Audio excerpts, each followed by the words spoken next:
Papasok na tayo ngayon sa Watsons. Unang kita pa lang sa Watsons, unang bungad pa lang sa Watsons. Ayan na makikita agad. Buy one, take one. Boto, sale.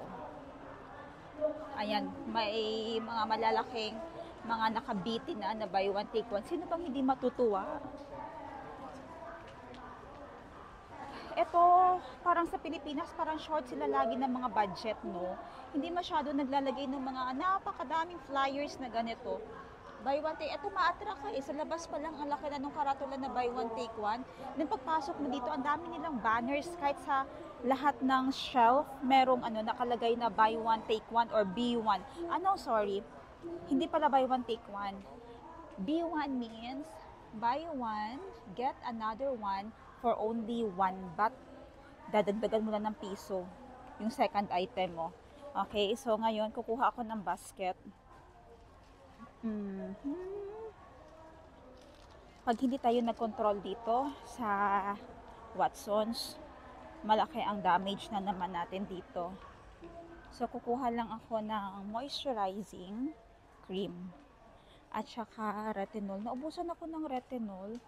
Ito, sana nag-buy one take one din ito. Ito yung gamit ko, night serum, retinol night serum.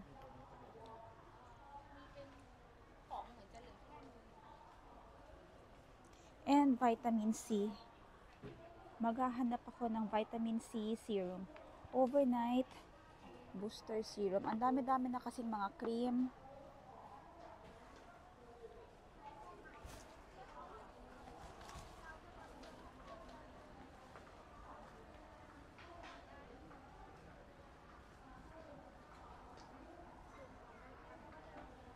Kukuha na lang ako ng trolley para makakuha tayo ng maayos kung ano ang dapat nating kunin. English.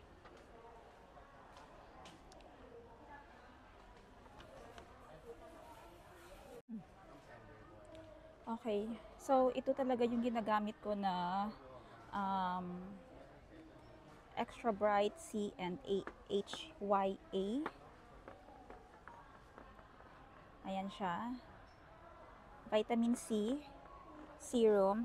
Hindi ko alam kung paparisan ko siya ng ganito na Nivea pa rin siya na may vitamin C and HYA vitamin D serum. Titingnan ko ano ang ibang choices natin. Kuha tayo nitong face oil remover cream. Yan yung mga nasa loob ng aking baskets. Sale itong kanilang Colgate na bago herbal detox from Colgate brand. Nag-sale din itong mga powder na ito. Yan yung aking mga iniipon lang para sa shop. Kukuha pa ako mamaya. Titinan ko muna ang aking budget.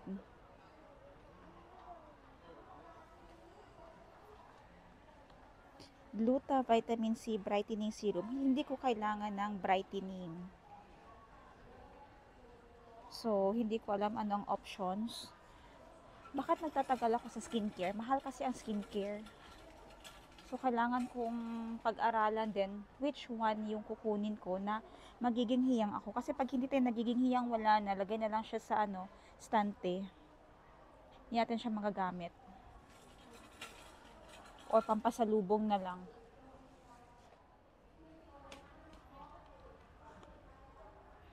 So, kuha tayo ng Colgate. Naka-buy one, get another one for tawag nito, for 1 baht. I think nasa, kung conversion nito, estimate lang ha, nasa 250 pesos. Yung isa, and dalawa na sila, 250 pesos.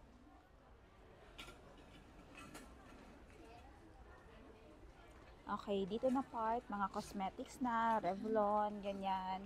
Pero, kailangan kong mag-control. Lagi kong iisipin na madami pa akong ganyan, hindi ko nauubos. Kaloka. So, stay away muna tayo sa mga brands na ganun. Dahil sobrang dami kong makeup. Masaya ako na andun na sila sa aking lalagyan, hindi ko naman ginagamit. So, kailangan kong mag-control this time. So, skincare, personal hygiene lang yung kailangan natin today. Doon na tayo magfo-focus. Ito, fresh powdery sun stick. from Nature Republic. Mahal din ha, Sunstick. 420 baht. Nasa 700 din siya. Doon tayo sa mga nagsisilang sana.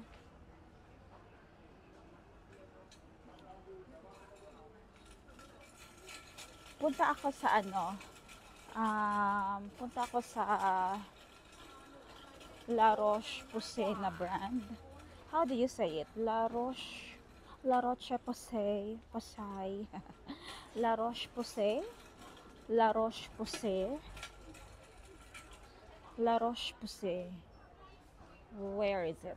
Tingnan natin kung kasi yung moisturizer ko ngayon at saka yung night cream ay dito. Ay yung brand na ito. So titingnan natin kung nag-sale sila today. Yan yung mga price na to, oh. So, 1,000 din siya.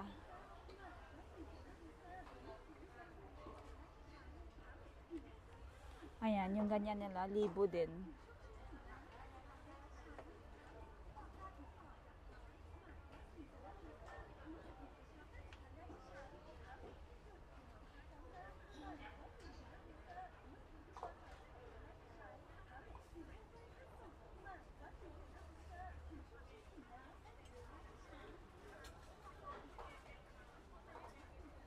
Hahanap muna ako ha.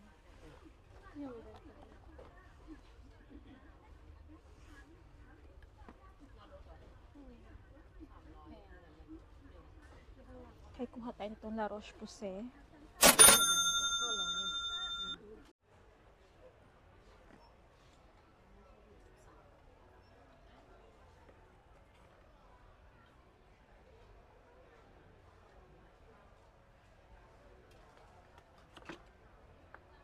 Kuha tayo nitong serum ng tawag nito, Nivea.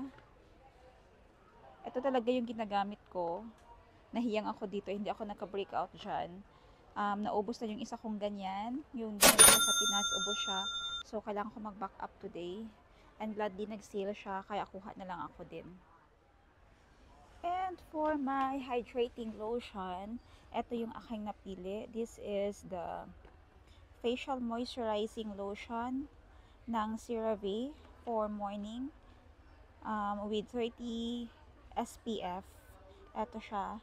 Then, kukuha na lang din ako ng 4 PM ko na moisturizer, parehong CeraVe. As much as possible, nag-i-stick ako dun sa brand na makuha or avail kahit na saan ako pumunta.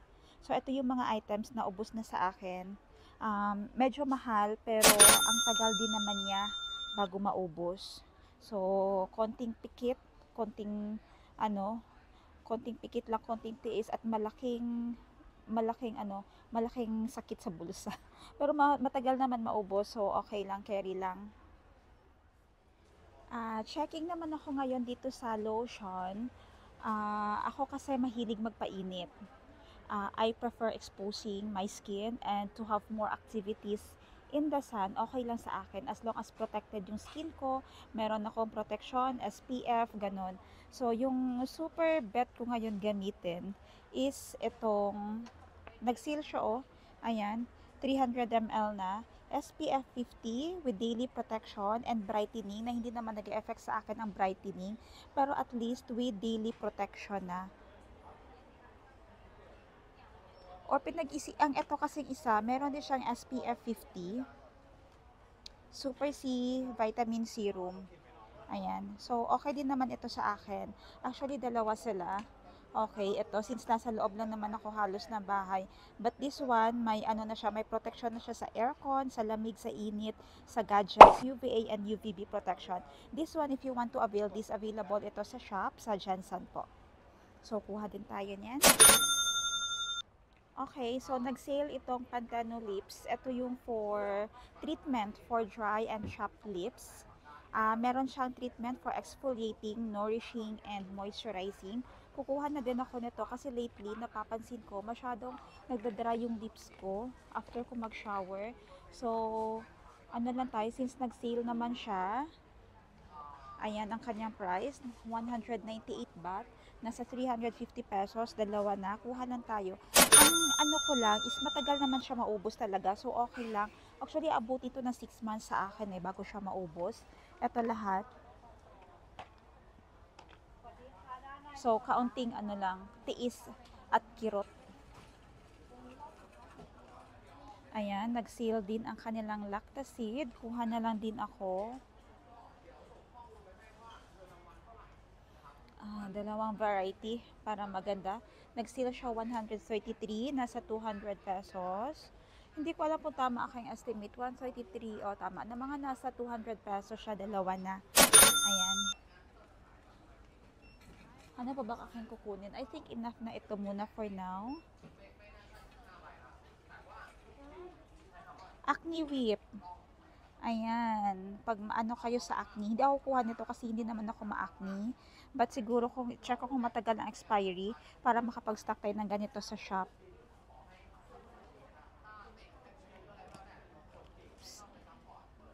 So, kuha na lang ako nito. Ayan. Isa lang. Ayan. Kasi pag may alam ako na sobra yung acne breakout na kaibigan or ano, yan, ibibigay natin sa kanila. Baka makatulong.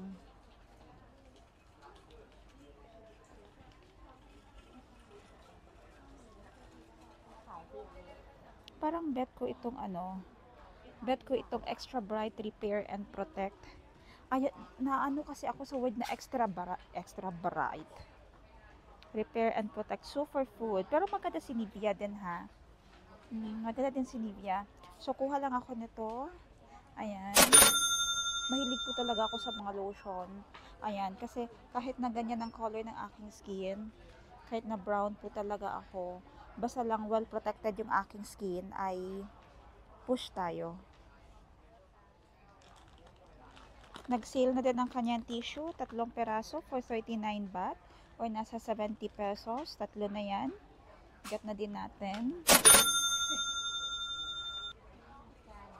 And ang last ko na concern dito ay ang inner dental. Charot ko maka-inner dental. Interdental stuff. Mga floss. Baka nag-sale ang floss nila.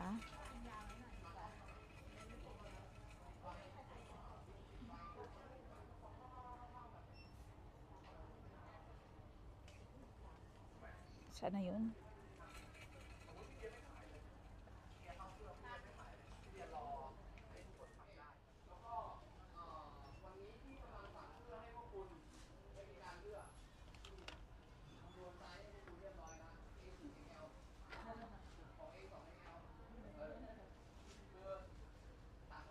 Floss mint waxed. Pero parang mas may free kasi si Oral-B. Hindi ko alam ano tong free niya. Pareho sila ng isa. Pero 135 ito.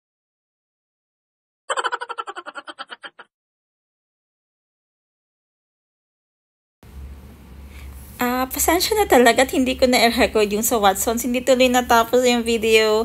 Pagkatapos nung yung last natin doon, yung interdental brush, nagka-shear na agad ako noon. So, dumiretso na ako sa tapat ng mall. Meron na ditong mga pabentang mga fashion, iba't iba din, may pagkain, ganyan. Pero dito talaga ako, dito yung place na naumpisahan kong magpa-piercing. So, kumuha lang ako ng bagong design at saka yung isa ko kasi yung sa taas ng tenga ko, nagsara nung nasa Pinas ako, nasa Jansan ako. Ayaw ko namang magpaano sa iba, kaya sabi ko pagsaka na lang pag bumalik na ako ng Thailand. So, biglang umayos ang ating audio dito dahil vinoise over ko na lang siya dahil nga may mga nakatugtog na music sa palibot at saka medyo hindi na naman dinig ang aking boses. Nasa 100 baht daw yung isang ganyan lang. Isang side ng earrings, okay? Pero pagkasama na yung pag-pierce niya, that is 150 baht or nasa 200 plus lang in pesos. Okay, so magka-hi lang kami. 1, 2, 3, hi! No? Naulay. Na-late pa ang pag-hi. Ayan, ni-revive lang yung Ni-revive lang yung second hole, ano ba yung tawag doon? Upper lobe pala.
Yung next na lalagyan ay yung helix part ng aking ear. So, pinalitan lang ng maliit na loop yung malaking loop kanina dahil mas bagay ito siya.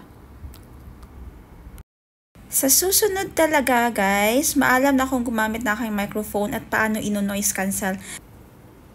Kailangan natin matutunan paano i-noise cancel nga kasi para hindi tayo laging nakaka-copyright. Yun yung issue lagi pag may mga background music, mabilis tayo na makaka-copyright. So, pinakita lang ni Kuya na bago yung needle and then isinerialize niya na pati yung earrings na gagamitin. And then, ayan, pasok, pak, woo! Yung mafe-feel mo lang ay kaunting hapde, tapos mainit. Okay? Syempre, ano yan skin at buto. So, ganyan lang siya kabilis. Ipapasok niya lang yung yung earrings na yan. At saka ilalak. Okay? And then, yun na. Tapos na siya. Bibigyan niya lang ako ng medication or drops para naman malinisan ko siya pag nasa bahay at iwas irritate na din sa wound natin. Kasi wound yun eh. Ayan. So, ano yung winawakal ko dyan? Hindi ko na malaman dahil tinabunan natin ng music. Ayan. So, it will stay like that muna hanggang sa mag-heal siya. Yung part na yan, it will take 3 to 6 months. Depende sa kung paano nyo din siya alagaan. Shake na coconut shake. Must try nyo ito pag dito kayo sa Thailand kasi sobrang aroy, delicious ng mga fruit shake dito sa Thailand. So, uuwi na ako dahil tapos ko na nagawa yung mga kailangan kong gawin. Na-update ko na yung kailangan kong i-update. Ang mga transaction ay natapos ko na lahat. Thank you so much for being with me today. Thank you sa pagsama sa akin at sa pagkinig kahit na medyo boring na. Ewan ko ba ba't andito kayo? But thank you talaga. Yun lang. See you on our next episode. Bye!